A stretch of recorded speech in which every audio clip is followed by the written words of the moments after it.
Very good. So welcome to this second day of the meditation retreat, second full day. Yesterday in the morning talk, where I usually focus on the techniques and skills of meditation, I gave the general outline of getting the mind to be still, making it nice and peaceful, so that through stillness the mindfulness can increase, the wisdom increases and the happiness increases. But as somebody asked in the questions last night, just actually give more instructions on how to keep the mind still, or how to not make the mind still. I use my words very carefully. How to allow the mind to be still.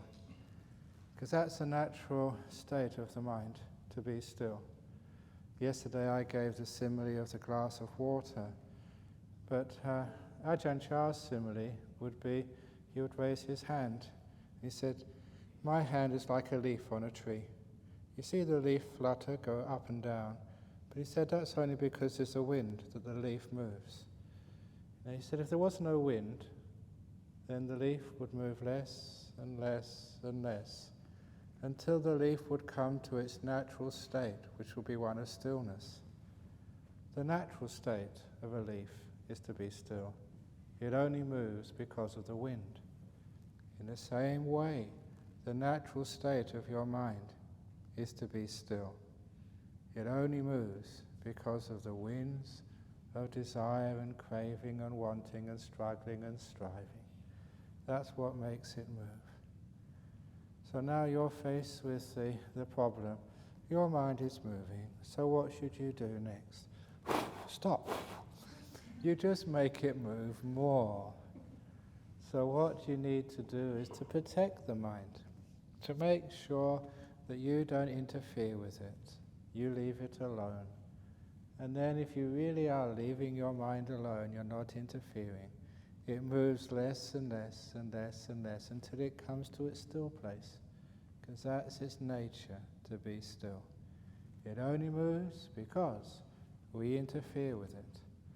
But it's such a difficult thing to be able to observe without interfering.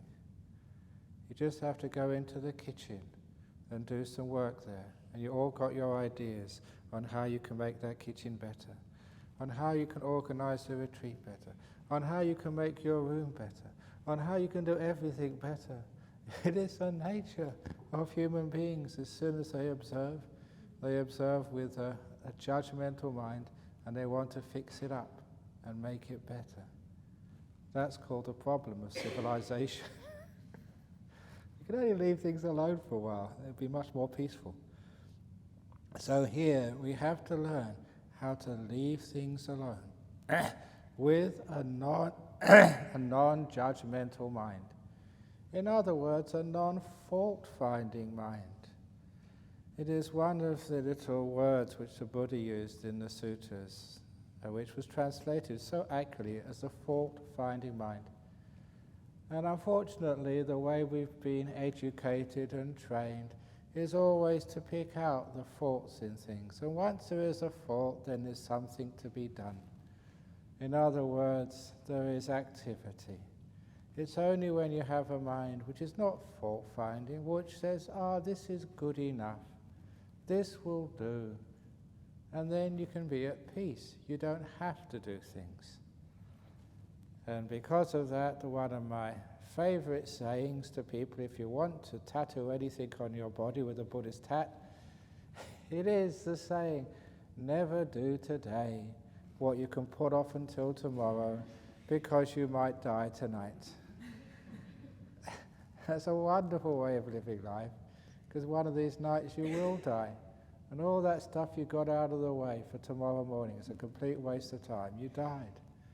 So never do today what you can put off until tomorrow, because you might die tonight. In other words, take a rest. Don't go fixing up things. Be more peaceful, more accepting of life. Now, to be more peaceful, more accepting of life, and not seeing the faults, that's the only way that you can rest. So look, I was responsible for building this center. I know all the bricks which are crooked, all the bricks which are stained, all the things which are wrong in this place. because I was responsible for it. I know I don't know if you've seen the mistake in this floor, there's one corner which is out. But of course, I built it, so I know exactly where that is. But if you can find that corner, bad meditator, that means you're another fault finder. But leave it alone, it's good enough. It's good enough to sit on. Your hut is good enough to sleep in. The food is good enough to eat. It's just good enough. So don't be so proud and demanding in nature, as we've been chanting. Just be contented and easily satisfied. This is what we chant in the morning. That's why we chant it in the morning. It's called brainwashing. Morning and evening. Chant, chant, chant, until it gets into you. So be contented and easily satisfied, not proud or demanding in nature, which means you take things easy, which means you can be with things rather than always changing things. And I mentioned yesterday, a key point of this meditation is learning how to be here, not going places, certainly not fixing things up, but being here. And to be here, you have to have that degree of contentment. Now that's so important when you get to these different levels of meditation or stages of meditation. I've already said in passing that when you let go on the path to stillness, there are many landmarks of stillness. These are not attainments, these are landmarks which show you how still you're becoming. And those landmarks are present moment awareness. In other words, you're still enough that time vanishes. You're not interested in the future. You're not concerned about the past. It's all gone. You're just here in this present moment. Sounds very easy, doesn't it, just to be here in this moment. But it's so difficult to do. And the reason is because when we do have some present moment awareness, we're too fault-finding about it. We're not content to be here. Yeah, we're here, but it doesn't feel good. It doesn't look nice. There's something wrong with it. So because we're not content being here, that's why we go somewhere else. All restlessness, all movement of the mind begins with discontent. Not happy to be here. And that keeps you moving. The Buddha called it the itch. It's a very famous simile which Ajahn Brahm used to say so many times. He said it was a dog with a mangy coat. And that dog went out into the sun thinking that being in the sun would actually get rid of the itch. And it didn't work, so then it went in the shade and it was still itchy. And then it went into the water and it was still itchy. Then it went into a cave, and then it went here, then it went there. Whatever it went, it took the itch with it. And that's, you know what that itch is? That itch which I can't sit still, I can't be still, I have to do something, I have to go somewhere. It's the itch of the mangy mind. Which stops you just staying here. And the way to overcome that is learn a bit more contentment. This is good enough. I don't need anything. Just, look, you're on a retreat, you're here. Enjoy this place, enjoy every moment of it. And if you can enjoy every moment, it means there's no reason to go off into the future or the past. There's no reason to go up into fantasies or to sleep, because you're enjoying every moment. You're embracing every moment. I gave a simile, because it's very hard to think up similes which explain the experience of meditation. But this was the experience, the simile which I came up with of present moment awareness and how it develops. Using the ancient metaphor, the well-used simile of life being a journey, it's like you've been on this journey, always moving, always going somewhere, never really being able to be still. And you look for a place just to stop and take a rest. And it's called a present moment. It's like finding this bumpy, cold stone bench somewhere. It's not comfortable, it's not sort of pleasant, but it's the only place you have, so you sit down on it. That's called the present moment. When you first stop the past and stop the future and come here, it's not pleasant at first. It's bumpy, uncomfortable, cold, but you stay there. This is good enough. And as you stay there, it seems that that stone bench becomes even. It warms up, and the hard stone turns into a soft cotton mattress. The longer you stay there, the more comfortable it feels. And that's very similar to what happens in the present moment. When you first come here into this moment, it's not that pleasant. You just have to be non-fault-finding, develop contentment, learn how to be here, and don't sort of demand it to be different. And after a while, it settles down, and it becomes very comfortable. The longer you stay in the present moment, the more pleasant it becomes, and the easier it is to stay here. That's just the way it works. It's just the same way as staying with a friend. This is the friend simile. You know what it's like if you call a friend up and invite them for a cup of coffee. So you call your friend and say, "Are you free this afternoon?" They say, "Yeah." So why don't you come out for a cup of coffee with me? Now, I want you and I to go to Starbucks, not Gloria Jean's, not sort of the Coffee Bean, not anywhere else, just to Starbucks. And I want you to sit in my table, not your table. I like to sit in the corner, around the back, not in the front where people can see me. And you're going to drink a cappuccino, not a flat white, not a latte. You're just going to have a cappuccino with soy milk, not fat milk, not low-fat milk, with soy milk, because that's what I like.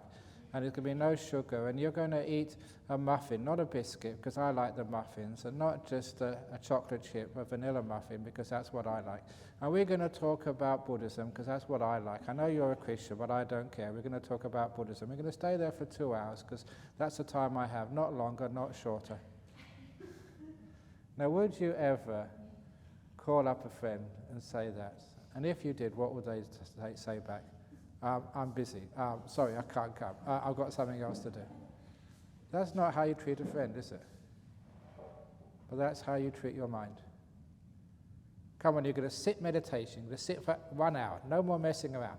And you're not going to do your meditation. You're going to do my meditation. You're going to watch the breath, okay? You're not going to watch sort of the body. You're not going to do vipassana. You're going to watch the breath, because that's what I'm telling you to do. And you're going to do it for 1 hour, and this is the way you're going to do it. You're not going to do it the way that someone else said. This is the way you're going to do it.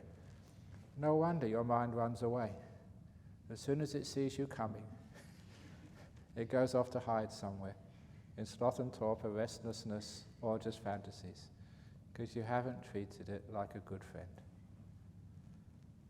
So instead, you see the mind say, "Hey, how about, are you free? The next hour? Do you want to hang out together?" And the mind says, "Well, where?" I said, "Oh, wherever you want to go." And if you do that, of course, your mind will want to hang out with you, just like somebody calls you up and say, "Hey, you free this afternoon?" Say, "Yeah." "Why?" Say, "Do you want to come out for a cup of coffee, a cup of tea if you like? Where do you want to go? Where do you want to sit? What do you want to drink? What do you want to talk about?" Then, of course, that's a good friend. You like being with such people.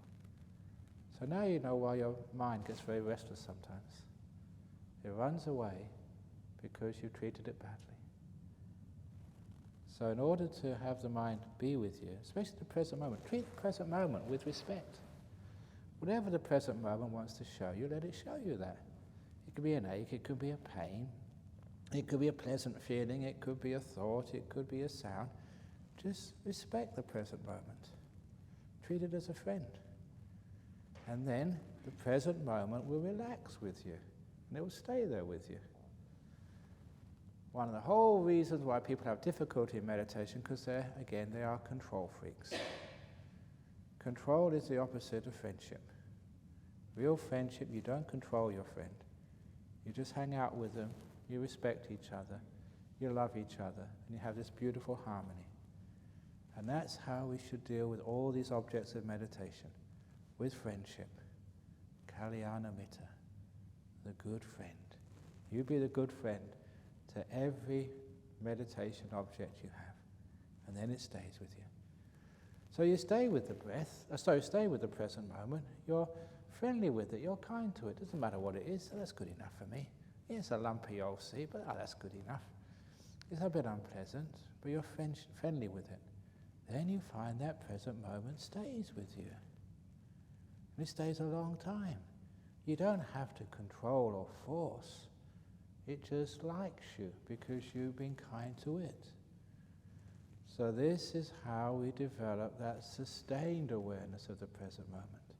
Not through force and willpower. That never works. The more force, the more willpower, the more the present moment and everything else runs away from you. You do it with this beautiful kindness and respect. In particular, to value the present moment. Because whatever your mind thinks most important and valuable, that is what will occupy the mind. If you are really convinced that planning your future and figuring out what you're going to do next is really essential, you won't be able to stay in the moment. If you're of the opinion that you really have to figure out what happened earlier on in your life or yesterday, then the past being more important is what will occupy your mind. But if you convince yourself that this present moment is more important than anything else, and you give it such high value, then the past or the future won't be able to come into your mind at all. Isn't it really important to be now? How much of your life have you wasted because you've never really been here? You've been off in the future chasing your dreams, but when you get to our age, you found the dreams outrun me. I couldn't really catch up to them. They're way ahead there somewhere. No way can I catch them now. You've been chasing your dreams, or you've been lingering in the past, but you've never really been here. So in this retreat, to be here, present moment awareness, value it. It's really, really important. Much more important than this past or this future business. So by valuing the present moment, doing a marketing campaign to yourself, selling the present moment, then the present moment stays with you. You're respecting it, you're valuing it, you're being friendly to it, and it stays. And I often tell people, just if you do that much for a few days, just being here, you have such a wonderful time. Number one, because most of the business, the worries, the anxieties, the guilt, the grief, all the problems of human beings, 99% of them live in the past or the future. And if you're in the present moment, you get so free. It's like getting out of jail. It's like Ajahn Chah's simile of this man who was born with a rope tied around his neck. And it was being pulled by these two invisible demons. And because he was born with this rope around his neck and grew up with a rope around his neck and was used to being choked, he thought it was normal. But then one day these two demons, whose names, by the way, were past and future, choking you. And after a while, those two demons, you took your body to a meditation retreat and you heard all these teachings, and those two demons fell asleep. They let go. No past, no future. For the first time in your life, you could breathe properly.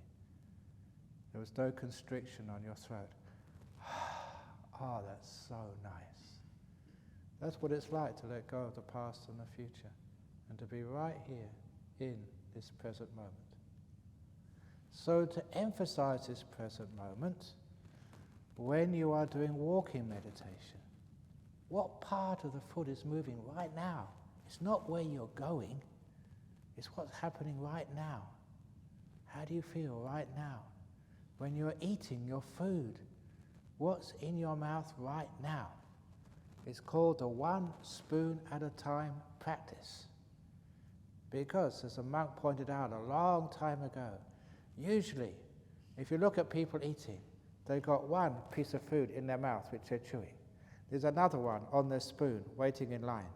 There's one which is heaped up, number 3, and they're also sort of sorting out what they're going to have after that third morsel of food. There are about 4 or 5 morsels in front of themselves. No wonder they're not really enjoying the food they're tasting now, because they're thinking what's going to come in there next. No wonder people get indigestion. So, one spoon at a time, or fork or chopstick, whatever you use, you pick up that food, you put it in your mouth, and you taste it. You're mindful of every taste, and only when it's swallowed do you even think of what you're going to put on your spoon next. So don't keep one spoon waiting there while you're eating in here. That is too far ahead of yourself. And you'll find, because your mindfulness, your awareness is fully on the food you're eating, one spoon at a time, it means that there's more joy in the food and more saliva, whatever else comes out. You digest it more. So you get much better digestion.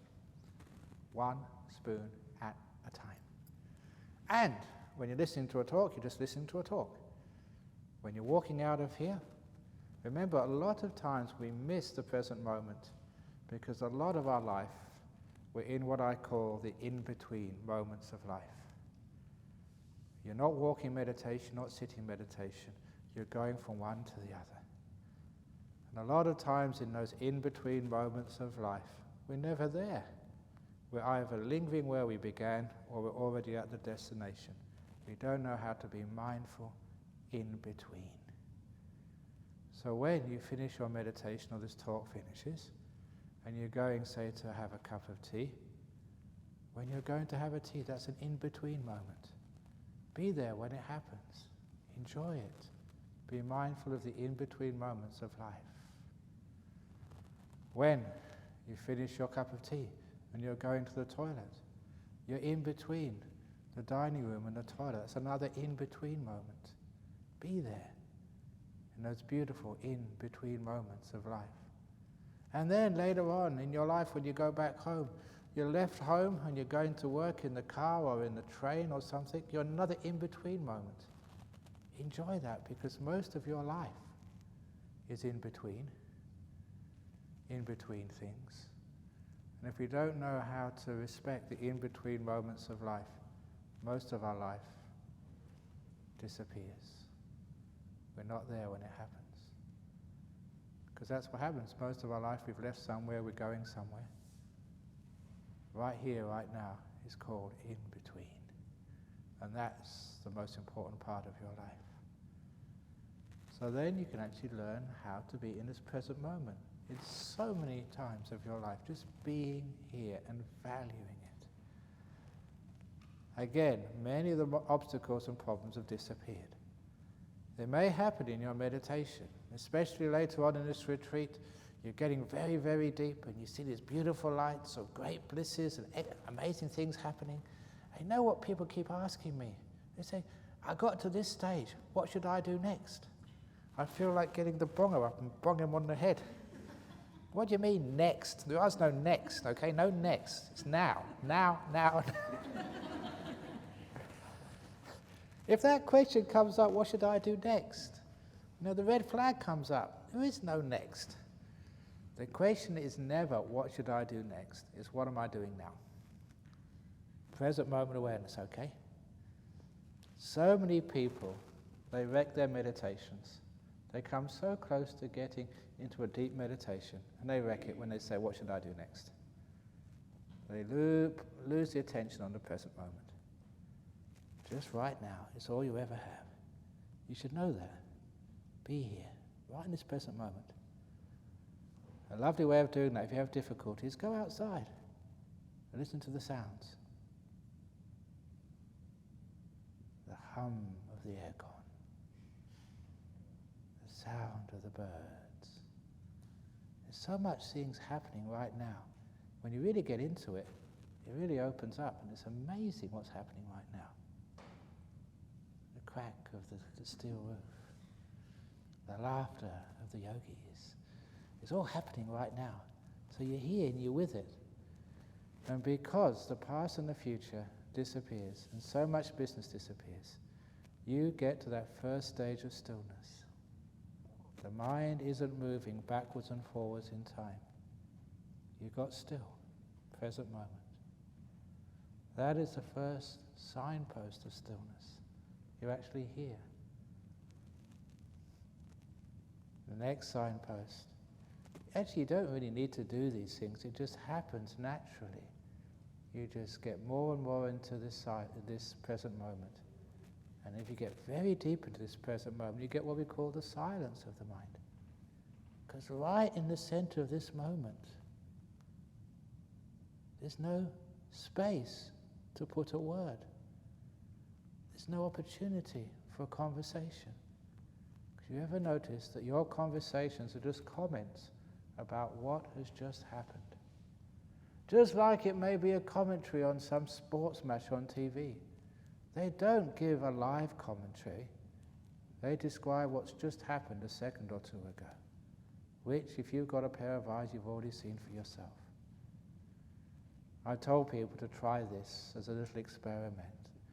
Is actually, if you're, say, watching a cricket match, you watch the cricket match, say it's Australia versus Sri Lanka.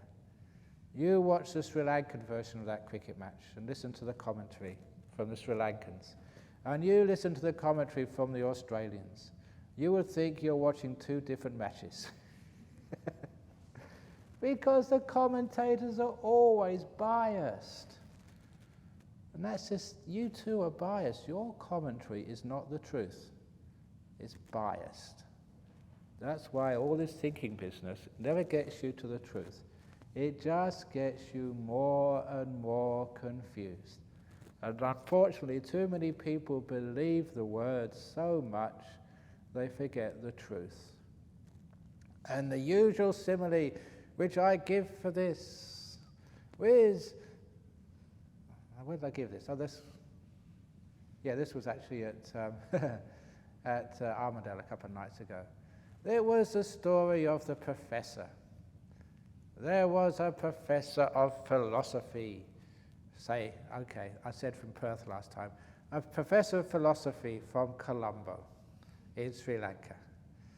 And this professor of philosophy, he liked his food. And so when he heard there was a new 5-star restaurant opening up in Colombo on the Gore Road, he made a booking for the restaurant. But when he rang up, he had to wait a whole month before he could get a reservation. It was such a popular restaurant. But he put his name down for a reservation. 30 days later, he dressed in a beautiful suit and he went to that restaurant and he showed his ID, and the maitre d' at the door looked at it, checked, said, "Yes, sir, you have a reservation tonight, come in." So he got taken into this exclusive 5-star restaurant. And the maitre d' sat him down on this beautiful table, with chandeliers and beautiful decor and everything. And then this waiter came in, the full works, tails and beautiful bow tie, very, very sharp, and gave him the menu. And the menu was on this thick parchment with calligraphy in gold. I mean, absolutely exquisite. Should be in some British museum somewhere. It was so beautiful. And the professor said, "Thank you." And the professor then ate the menu and paid and left. Because the professor, he didn't know the difference between the words and the food. Poor professors. They always get a very, very hard time in Buddhism. That's why a professor of Buddhism is a bit of an oxymoron. But anyway, there's a few around. So you can see what I'm talking about there. The menu, that's the thoughts in the mind. That's all the descriptions. And we take that to be the food. But of course it's not. And if you keep eating the words and eating all the ideas, you are just as stupid as that professor and you'll never eat any delicious food. So put the menu aside and start eating the food. So you're here, you don't think what it tastes like, you know what it tastes like. You don't think, what is that sound? You know that sound.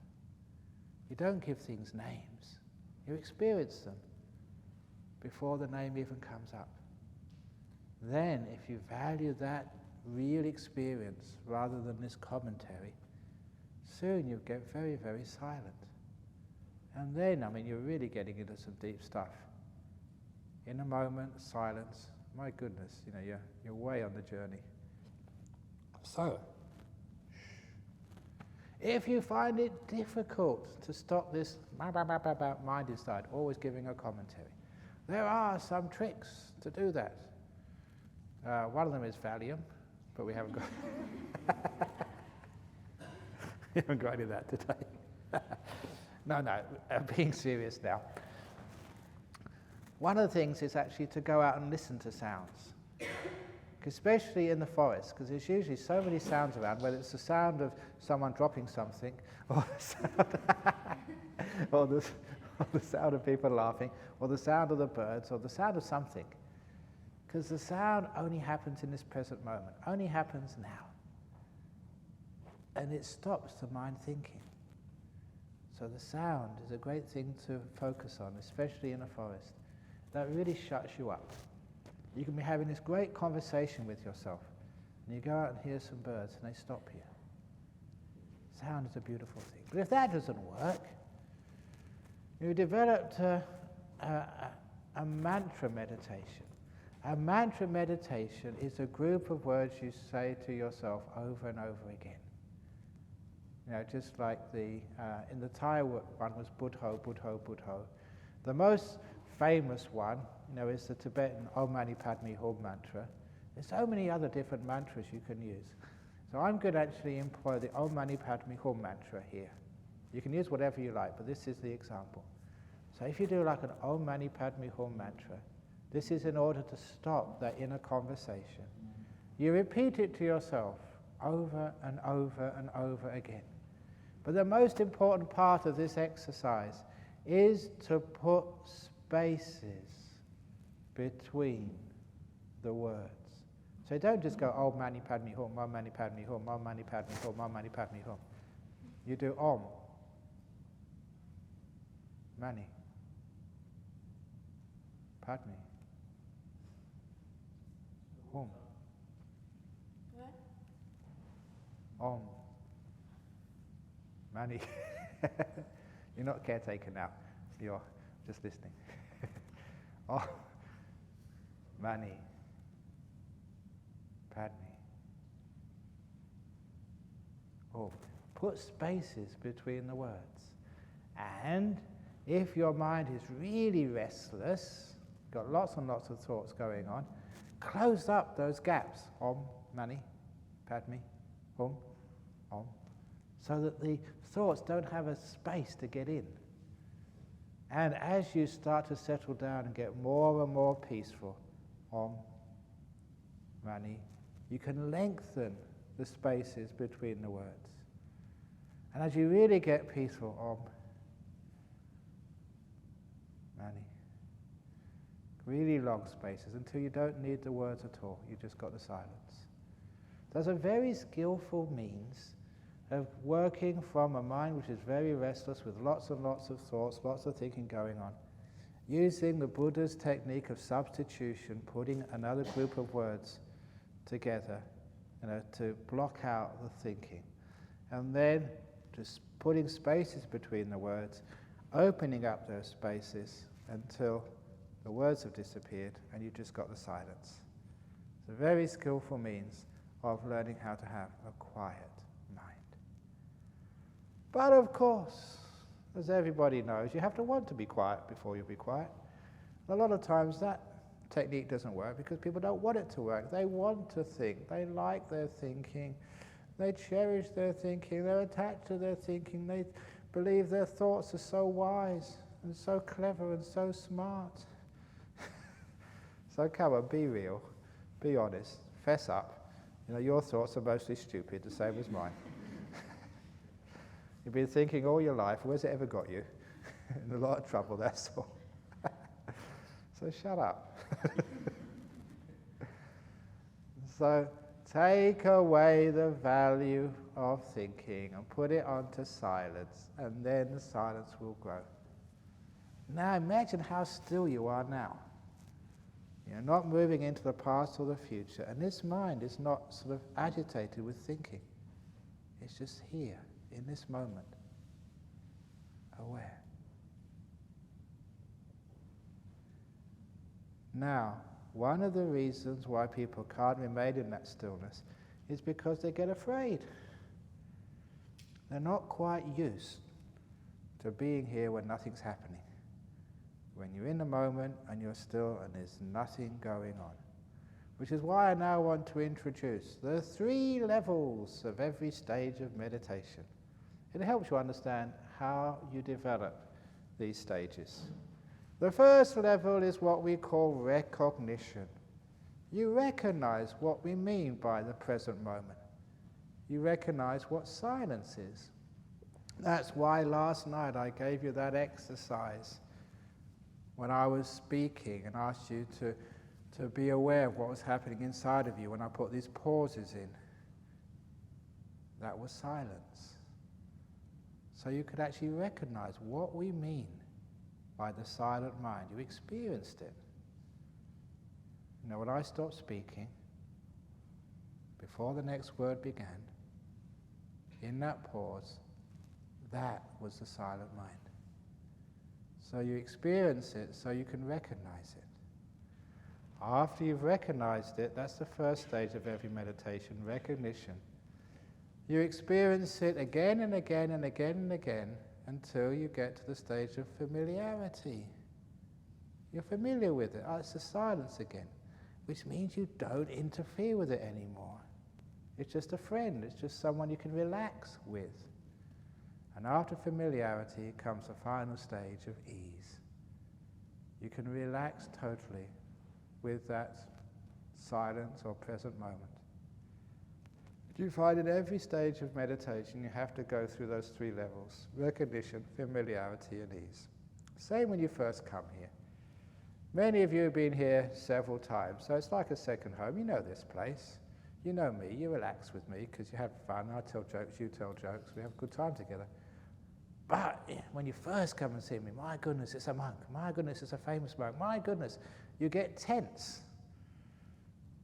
And when you recognize, then you get familiar, then you get at ease. Or when you go to a new job, a new place of work, you're really tense when you first go there because you don't know where you're going, what you have to do, you can't recognize anything. But after a few days, you get familiar, and after a week or a month, you know, it's just a second home to you. You're at ease again, you relax. And that's what you have to do with every stage of meditation, to recognize it, develop familiarity until you're so at ease with it. And the sign you're at ease with these stages is they remain with you for a long time. Present moment stays with us for such a long time, you feel so comfortable with it, it stays with you. You're so comfortable with silence. It stays a long time. You don't feel you need to interfere with it. It's the fear. You're not really at ease with this. It's the fear which disturbs the stillness. So with recognition, familiarity and ease, it overcomes the fear, and these stages stay with you for a long period of time.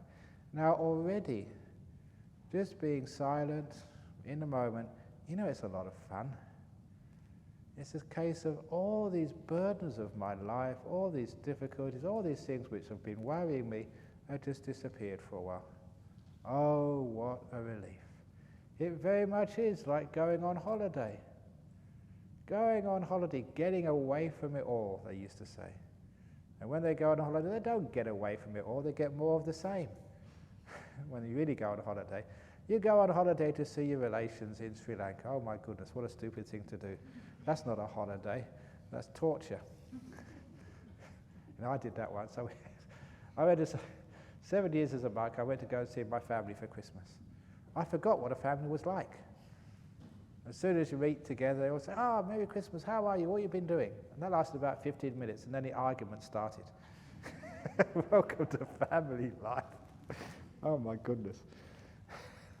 So no, to really get away from it all, even if you go to some beach somewhere, there's always sandflies or something around. So when you come to the present moment and come to silence, it's just so peaceful, so nice. You really relax. I think this time last year, or just maybe last November or April, this one lady came on a retreat, had to beg from her boss in Sydney to come here. Now she managed to get permission, came here. And when she went back, she wrote me this letter saying, when I went back to work on a Monday morning, my boss said, "What have you been on? What sort of drug, what amphetamine did they give you down in Perth? But whatever it was, please bring me back some next time." She was so rested, so relaxed, and the boss saw that. So this actually does work. Present moment awareness and silence, you're becoming still. Now what happens next is you want to start, it actually happens naturally, because when you're in the present moment and silence, and you're sitting down, nothing much is moving, except what? You've got your eyes closed, so there's no sound. So there's no sight. You're in a room and everybody's quiet, I hope. If you do come in and go out from this room, please don't make any noise, because somebody might be meditating and getting very, very, very close to the jhanas, just that far away from enlightenment, and you make a noise. Oh, that's very bad karma. Oh, I wouldn't like to be in your shoes when you... So no, if you come in and go out, please, you have to practice what we call the burglar practice, or burglar meditation. You know what burglar meditation is? You've got to imagine you're a burglar, come into a house at night. You open that door, no one hears you. You close it, and no one hears you. You step like a ballet dancer. No one hears your step. Because if someone hears you, you're going to get caught and put in jail for a long time. And you sit down on the seats without any sound. You get out without any sound. So at the very least, one thing you will learn in this retreat is how to rob houses without being caught. You learn that, but you won't do that, of course. Either that or you get a good job with the CIA or ACO or MI5, wherever country you come from. You'll be able to come and go silently. But at least try that so you don't make a noise. So when you come in and out of the room, remember it's a burglar meditation, not the elephant meditation, okay? Stab, stab, stop, stop. So you're sitting here and nothing is moving, there's no sound, no smell, no taste. The thing which you notice was always moving is your breath going up and going down. I always wondered why the Buddha said that we should do the breath meditation, and I realized that it just happens anyway. Whether you decide to watch it or you don't decide to watch it, when everything else disappears, the only thing left moving is your breath. So it's very common that when you get into the present moment, you become silent, nothing is moving. The one thing which isn't still is your lungs, your abdomen, taking in air and expelling air. So quite naturally that becomes a focus of your meditation. If you want to jump the gun, you can invite the breath in. But again, if you're going to be watching your breathing, please treat your breath as a friend. Never control the breath, because then it gets very uncomfortable. So treat the breath like a beautiful friend. So I imagine myself holding my breath's hand, not clutching it, not leading it on a sort of a leash, but treating it like a good friend. It can come in whichever way it likes coming in. It can go out how it likes to go out. I will not force or control it at all. If it's rough, if it's smooth, that's the breath's business. My job is just to be with it. And how you watch the breath. Unfortunately, meditation teachers have caused so much problems and difficulties telling people what they know how to do naturally. So when I have a new meditator and I teach them the breath meditation, all I do is tell them, close your eyes, breathe in and out 3 times, and then open your eyes again. That's all the instructions I give. And then I ask them, how did you know you were breathing in? How do you know I'm breathing out?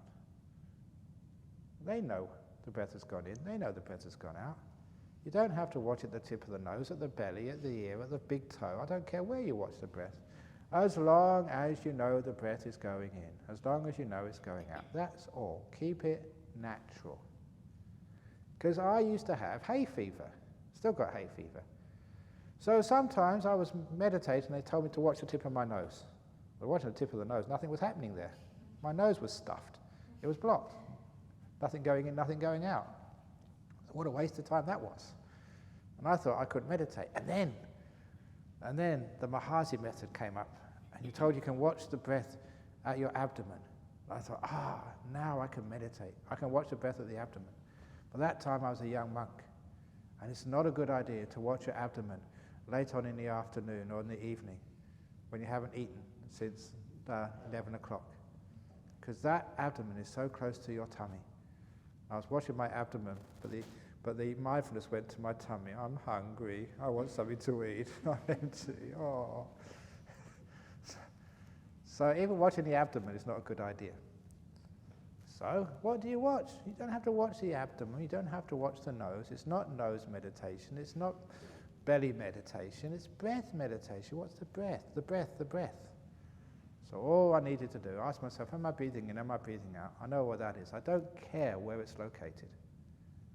And it was really, really important for me to have that good karma of having hay fever and a stuffed nose. So from the very early time, I just watched the breath wherever it happened to be. Not fix it onto one point. In fact, not fix it onto the body at all. I just knew the breath going in, knew the breath going out. It made it very, very simple. And if ever I lost the breath, I asked myself, am I breathing in, am I breathing out? I could always answer that question. And how I knew I was breathing in, how I knew I was breathing out, that sensation was the sensation of the breath. That was what I watched. And I made it so clear and so simple. But the important point was, I did a lot of present moment awareness and silence before I even started watching the breath. In these days, people meditating on the breath, they go to the breath far too quickly, which means the only way they can keep aware of the breath is through force. And so they never get sort of peaceful, they just get tense. And it gets unpleasant. They never get any success in meditation, not the peace, not the happiness, not the bliss. Because they go to the breath too quickly. So you develop present moment awareness and silence. And then when the breath comes up, or you choose the breath, it's so easy to watch, because there's nothing else going on. And you watch the breath go in and watch the breath go out. And again, just like the simile of the stone bench, yeah, it's a bit uncomfortable at first, but the longer you sit on that bench, the more comfortable and more pleasant it becomes. And again, that's again what happens with the breath. When you first watch, it's just going in, going out. But after a little while, it fills the mind, and it's a very beautiful object to watch. The reason it's beautiful, because you're going more and more still, less and less problems in the mind. All the energy goes into one thing. It brightens up. It gives you energy. It gives you joy. After a while, the mind wakes up. You see this breath going in, going out, going in, going out, having a wonderful time. That becomes an important part of the meditation. When the breath turns into what I call the delightful or the beautiful breath.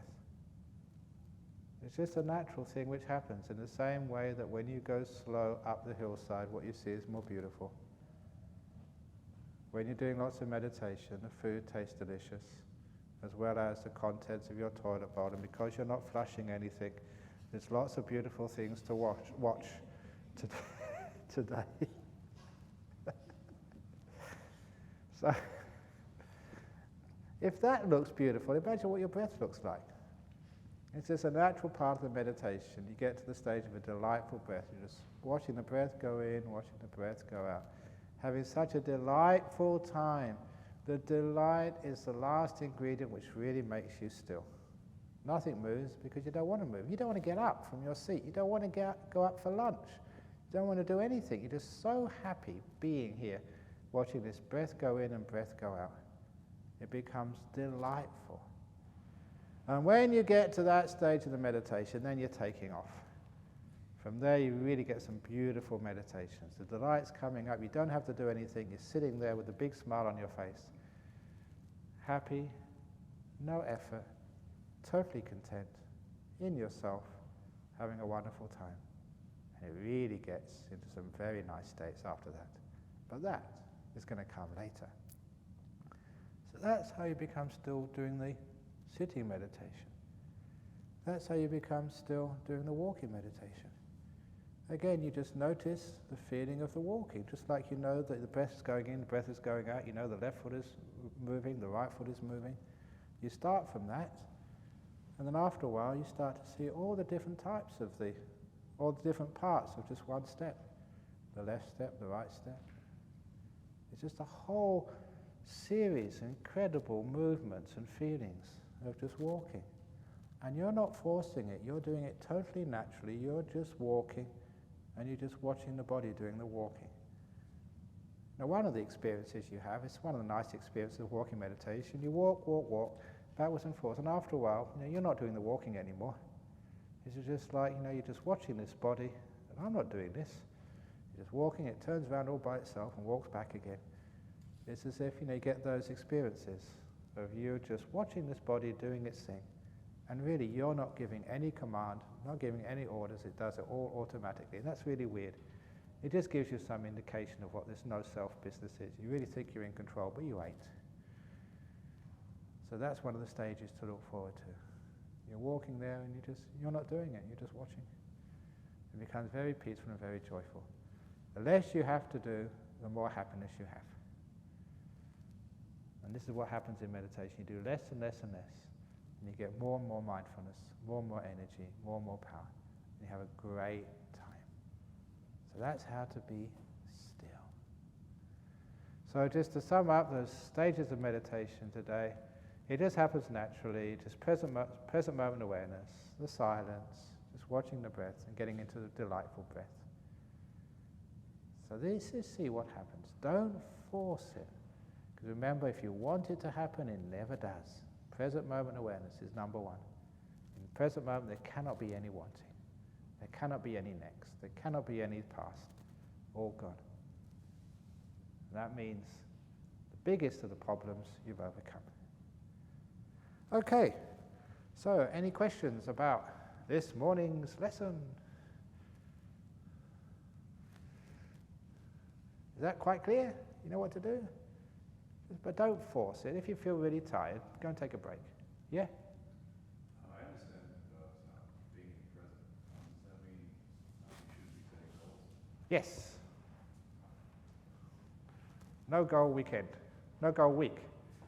The whole week today, no goals. Yeah.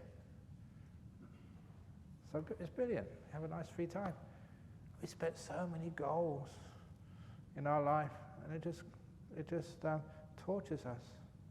So this is a goal-free meditation retreat. Then it's no failure. You can really relax. Yes? If we're in the present moment and we're giving away to the future and everything, how do we get driven to the next point? You don't get driven to the next point. You're at the next point already. Like, I have a problem giving it away because I get worried that, how do I get to the next point then? Aha. If we're just, how do you know where to go next if you're... Well, you don't. I think it just happens automatically. So look, we always think that we're driving the vehicle. After a while, we find out we're not. It's on automatic pilot. So you don't have to do anything. It's actually much better when you get out of the way. You're the troublemaker. I'm the troublemaker. I'm the fool. So there's all these examples. So we all know that when the traffic lights go out at the intersections, the traffic flows much more freely when it's not controlled. People give and take, and they sort of manage to get through. So many times you've been stuck at a red light. There's no traffic coming in the opposite direction at all. You have to wait. And if there weren't traffic lights, it's sensibly enough, you can go through. The same in Jerusalem a few years ago. I've got the article in my room back in the monastery over the road. The doctors went on strike in all the hospitals in Jerusalem for about 3 or 4 weeks. And the result of that was a death rate plummeted. It was true. You're a doctor. So when the doctors weren't at work, people were much more healthy. Interesting, but it was done there. The report was quite clear. The death rate plummeted when the doctors went on strike. Obviously, there's many things involved in that, but there's an interesting story there behind it. So you find that when you don't try and make the next thing happen, life goes far more smoothly, especially on this retreat. You don't have to do anything. That's why the food is all organised for you. The facilities. It's great. You don't have to do anything in this place. You don't have to come for the talks. I won't sort of go to your room and drag you and throw you out. We haven't got a torture cell, underground. We haven't actually told her where that is yet, have we? This is totally where you're totally respected and free. So just sit still and just see what happens. Maybe what you might have been saying was to go on to the next stage of meditation. You don't never go on to the next stage of meditation. You go in to the next stage of meditation. So the next stage of meditation is right in the middle of the stage you're on right now. So you always go into this moment. Right in this moment, right now, it's a jhana, it's enlightenment, everything. You just need to go deeper into it. And to go deeper into it, you stay here. And quite naturally, you go in. So this whole journey of meditation especially happens in spite of you. You're just sitting there and it all happens to you.